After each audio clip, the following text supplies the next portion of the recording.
When it comes to Marvel Studios exploring the multiverse with What If, I've had my fair share of complaints that you guys definitely let me know you don't agree with my statement that when they said and when the watcher says that there is infinite possibilities, I shouldn't actually take that as literal. Instead, I should just accept it for what it is. Just slightly different stories in some scenarios. Now let's talk about exactly why they did this and why one of my biggest complaints has finally been addressed. Why are they not using characters like the Fantastic Four or the X-Men just yet? Let's get to that.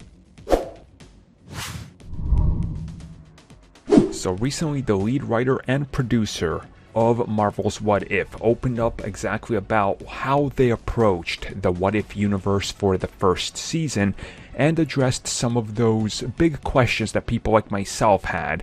For example, one of my big ones was in the first episode, which featured Captain Carter. I said, for example, why couldn't you have tossed in the android Human Torch? I mean, he was there. He was there at the Stark Expo.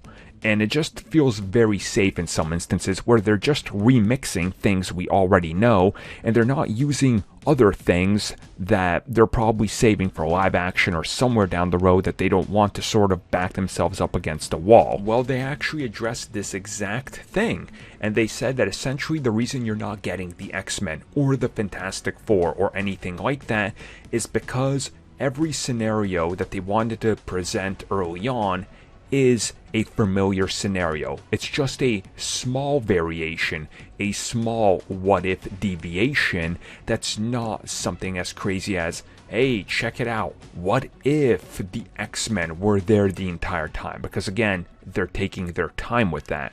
So the small variations and deviations from what we know that's familiar is how they wanted to approach this. Now, they don't directly say this, but I'm going to assume, because this is how you have to do it, that they're playing rather safer on the front end and front loading of What If before they go completely insane.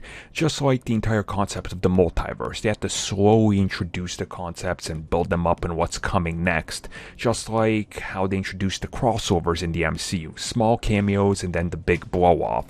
So now I understand it. I still don't like it. I don't have to like it, but I get it from a standpoint, and I'm glad they just addressed it, because it's like, come on, guys, like, seriously, like, this is the crazy what if universe? Just a few things change? Like, okay, fine. I guess I now can buy your excuse.